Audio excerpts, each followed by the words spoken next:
Alright guys, welcome back to God of War 2. The last time we met in God of War 2, we just arrived.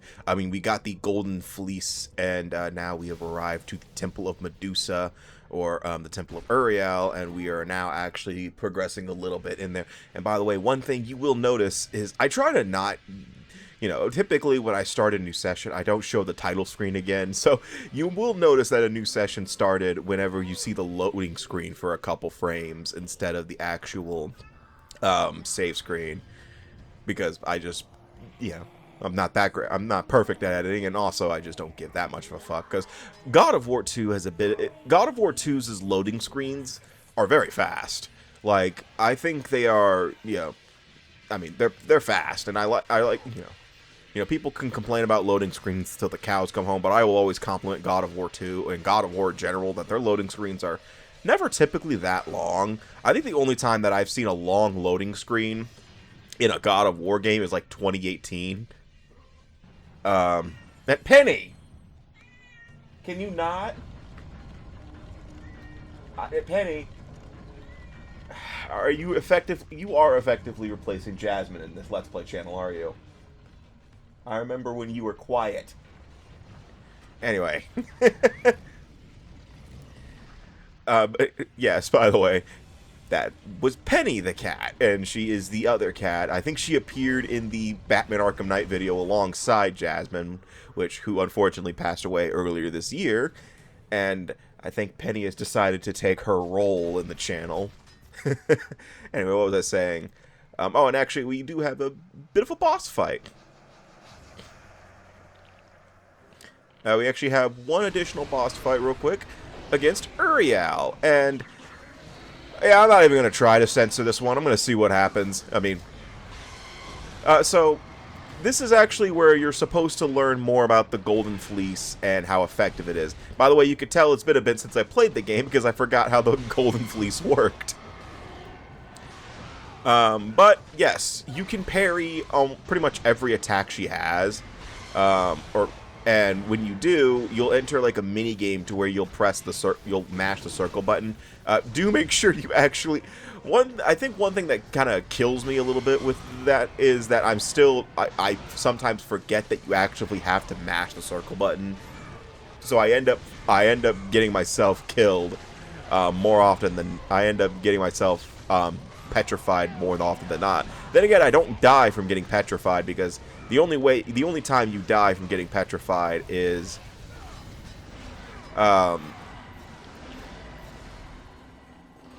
if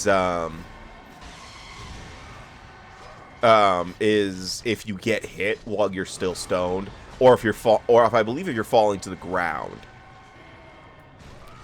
And I think I've only died instantly from getting frozen once when I was in God of War 1.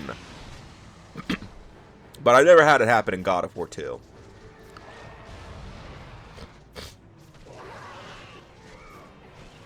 But this boss fight, it's not hard. And by the way, if you want to guess what magic spell we're about to get, I will let you guess that. Yeah, we actually are. Yeah, it's not a hard guess.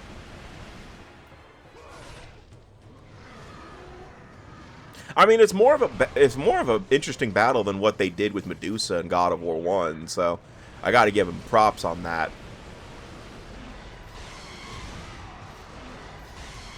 Yeah, and yeah, you can... And yeah, for some reason, if you parry the the beam that she fires to the ground, like... No, not like that, but like I did a minute ago. For some reason, Kratos completely ignores it, even if the Golden Fleece animation is long gone and stuff like that. But if you want to just avoid it completely, you can just jump, and you should be fine.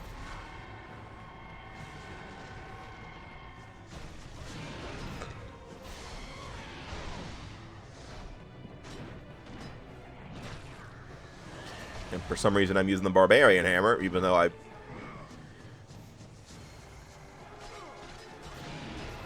don't remember if this is the session where my controller starts bugging out whenever I activate Rage of the Titans. I don't remember. I know it happens soon-ish.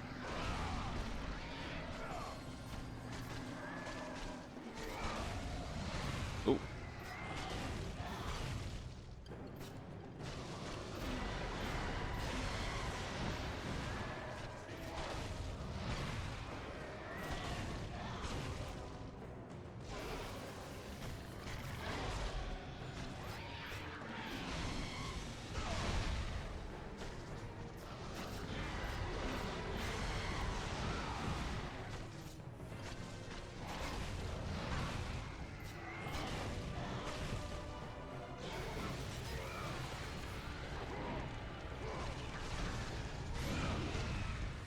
Yep. There's the circle button prompt. Come on, Kratos. And now she's actively trying to stay. She knows that the circle button's above her head. She knows she's fucked. Not in that way, by the way. It's like, I think Kratos has limits. Kratos has standards. Yep. Yep, so now we have the head of Uriel, which is, it's Medusa's gaze from... It's Medusa's gaze from last game. So it functions exactly the same as it did. You hold it up and you freeze enemies for a few, after holding the beam for a few seconds, and there you go. Don't use it. I do not use it at all, just like I didn't do back in Medusa, back in 1. Just not a big. I've never been a big fan of it because it just takes too long. But at least one thing I will give the head of Uriel props for compared to Medusa's gaze is you can actually fucking move when you use it. And I think that was what was killing me back in God of War 1 with Medusa's gaze for the Let's Play, if I remember right. I don't think I ever mentioned it, but I did notice when in the one Let's Play, I noticed that I was just using it, but like, I could tell like I was actively trying to move, even though I can't move with Medusa's gaze active.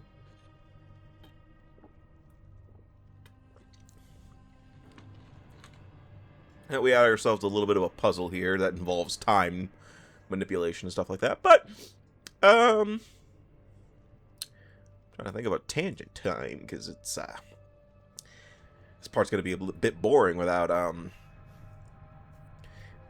with no cutscenes and stuff like that. But well, at the time of this recording, I have yet to talk about the God of War live action series that Amazon's doing. And I mean, I did see the, I mean, I am very aware of it. I heard that the actor for Kratos unfortunately got injured, and I guess they're looking for his replacement. I mean, for one, I hope the guy's okay. I don't know much about him. I don't know anything about the actor that's playing. I don't know anything about any of the actors, I think. I don't even remember any of their names. I do remember seeing the teaser image of like Kratos and Atreus training with Atreus's bow and stuff like that. And I remember having mixed feelings about it. You know, I know a lot of people hate the poster because like certain things like Kratos is doing like the wrong pose for training Atreus, because like if I remember right, Kratos is not like he's like bent over slightly with his hands on his knees, like he's like actually like how a parent would actually instruct their child in that kind of scenario, when in like reality Kratos would probably be standing up straight and just watching from a distance or some shit. People were pissed about that, and I'm just like, it's like, guys, come on. It's like, it's not gonna be one-to-one that like that, but I understand how, I swear every time there's an adaptation of any sort of franchise, people flip the fuck out at like the slightest imperfection. And I mean, I will admit the actors don't look particularly good in the game. In the show. Like, I'm not a big fan of some of the like Atreus and Kratos. I don't want to say they look awful. Like, I've certainly seen worse in live action adaptations, but they certainly don't look 100%. Like I don't know how to put my finger on it. It's not like, I don't know how to word it. It's not. It's like it's. I can't think of it. It's like, I wouldn't say it's like cheap cosplay of Kratos and Atreus, but more like, I guess that's the proper thing to say. It's like a someone trying to cosplay as Kratos, which is like, it's not like I'm talking like not like expensive cosplay or anything like probably like mid-tier cosplay, like a cosplay you probably see at like a local convention rather than like say, you know, Comic-Con or something like that. If you get what I'm saying. But I mean, I don't know. I'm just I don't know. I can't really put words. I can't really think of what to say. Atreus, like, on the other hand, like, he looks fine-ish. Like, I can't, but it does look like the outfit is too big for the kid, if that makes sense. Like, it looks like the outfit just doesn't it just straight up doesn't fit.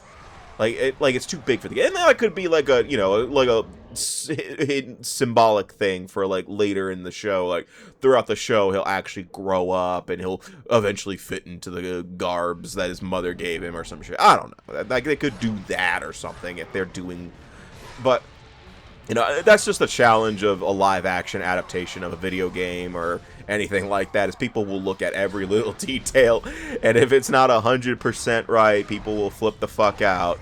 And I mean,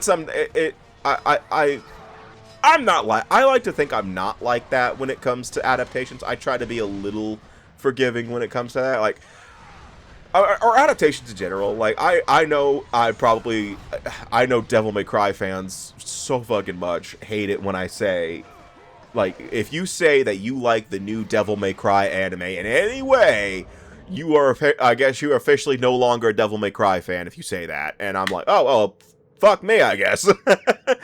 I don't hate the anime at all, actually. I think it's a fun time. I like it. I mean, yeah, I don't like this. There's certain things about it I don't like. Like, sometimes the animation quality takes a bit of a dip, especially like when devil triggers are brought into the mix.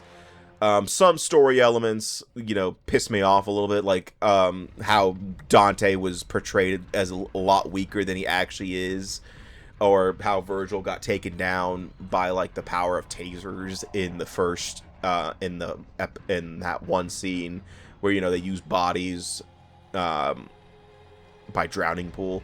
Like, you know, see, like, shit like that kind of made me upset. But I was also like, sometimes it was like one of those things where it's like, did we really have to do it that way? No, but I don't hate the anime in Devil May Cry. And before you say anything, yes, I have played the Devil May Cry games. Fuck off.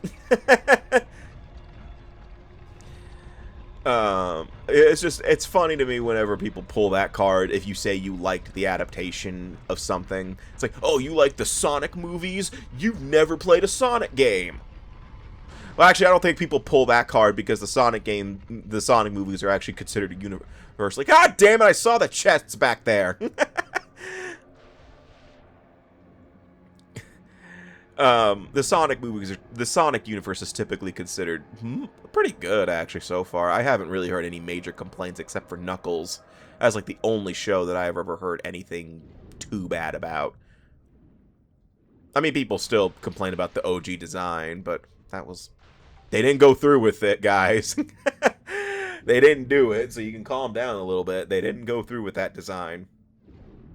Though to this day, I still would really love a cut of at least Sonic 1 with that design. Because I know that they obviously weren't going to use that design for Sonic 2 and 3. But can you fucking imagine certain scenes in Sonic 1 with that design? Like, it's like, it makes me uncomfortable just imagining it. Like, the scene I'm imagining the most is I think it's the scene where Sonic's in the hotel room with Tom, and like he runs around doing all the stuff, and then like is in the bathrobe and stuff like that. That scene kind of terrifies me a little bit to think about. Young baby Sonic, like when he first like his origin story scenes. Can you imagine baby ugly Sonic? I don't like that thought.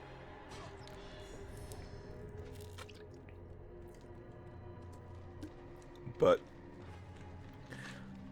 that's just me. I mean, it is just so funny that and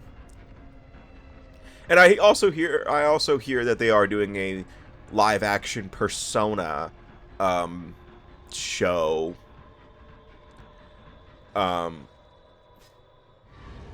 eventually, I guess, at Netflix. And my initial thought was, dear fucking lord, because it's Netflix.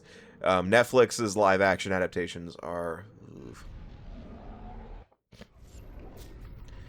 Yeah, by the way, this puzzle's not hard. I went the wrong way, by the way.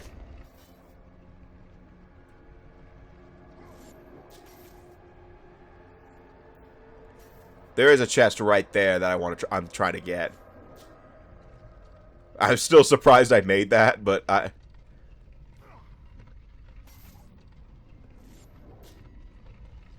always hated timing the swinging. I've always hated the trying to time that.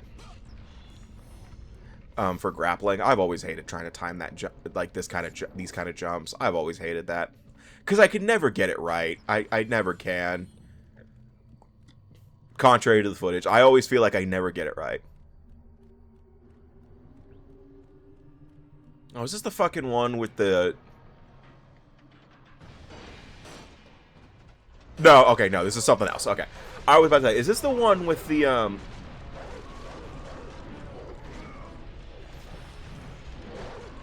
Yeah, this is the session where my controller started bugging out. Because I don't know why, this is the session where for some reason, whenever I activate Rage of the Titans, my controller just decides, nah, I'm not gonna do what you want. It's like, today we're gonna spin around with the Barbarian Hammer. And I'm not doing this on purpose.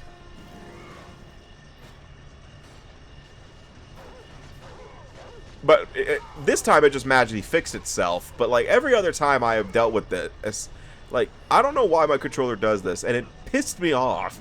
So it is, you know what, it is a good thing this is the last PS2 game for the God of War series that I'm doing, because I might have to just dust off the actual PS2 if I want to do something like Sly Cooper or something like Sly 2 and Sly 3.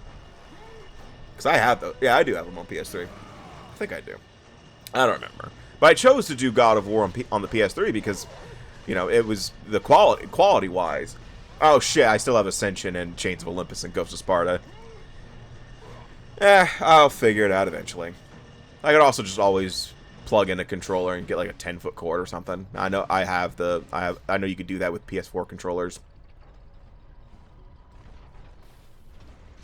But I had to get it. I wanted to get it. I needed a DualShock 3 though for certain games like Sly 4, because in order to do certain puzzles, you have to use the 6-axis bullshit. I would hate.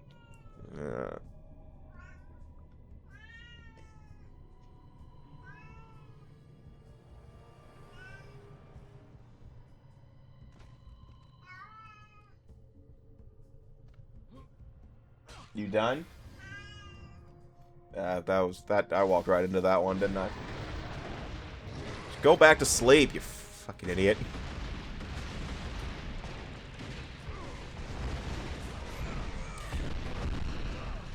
God damn! Hold on, I gotta take my headset off. God damn, that is loud. Okay. God damn, that is. Oh my god, I forgot how loud the original God of War games were. God. Like, that is loud.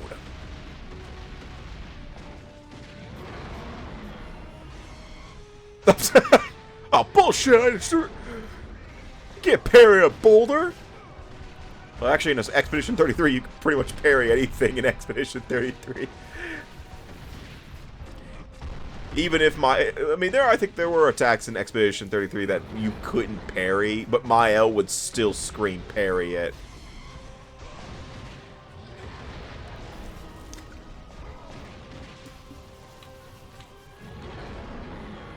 Like, I think Miles parry it and Versos is maximum damage. It's like 2 lines that stick with me in Expedition 33 battles.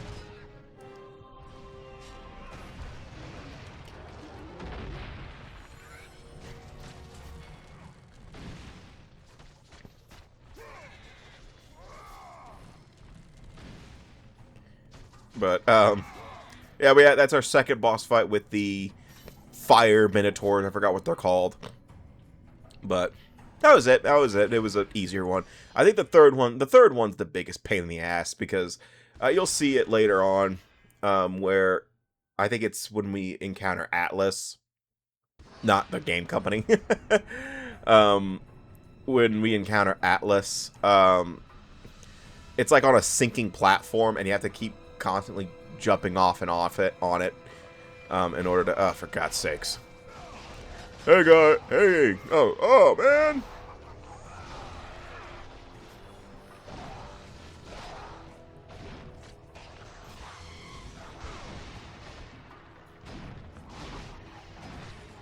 I don't know why I'm bothering with the barbarian hammer. I said I don't like it. I mean, you do get rage for defeating enemies with it, which is cool, but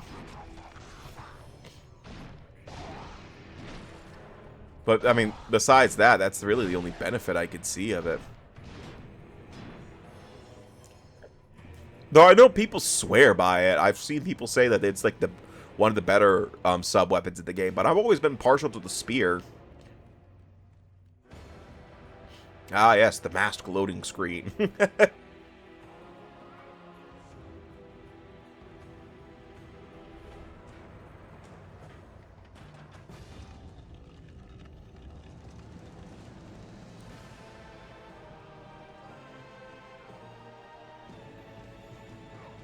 Oh, you gotta be fucking kidding me! There was a staircase right? Oh, you motherfuckers!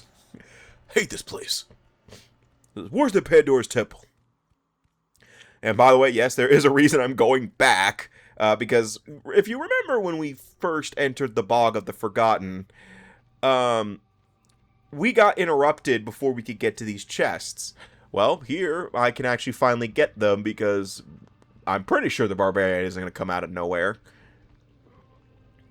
But, yep, it holds a Gorgon Eye and a special chest of a crap load of red orbs. Yeah, that's it. So, there are actually 3 chests like this.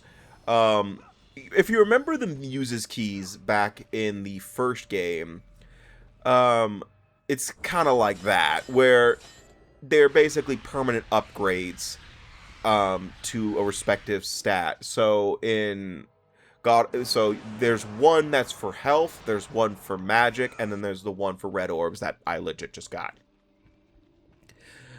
So yeah. The other two, though, are really close together, and I'm obviously going for both of them because, you know, it's health and magic expansion, because I think we're on our last few of the Gorgon Eyes and Phoenix Feathers. But yeah, that's it for the Bog of the Forgotten. We'll forget that area tomorrow, but I actually believe that's going to do it for this part. So the next time we meet in God of War 2, I believe we are going to finally exit Destiny's Atrium and actually continue on towards the Sisters of Fate. But we'll see. So see you guys next time, and take care.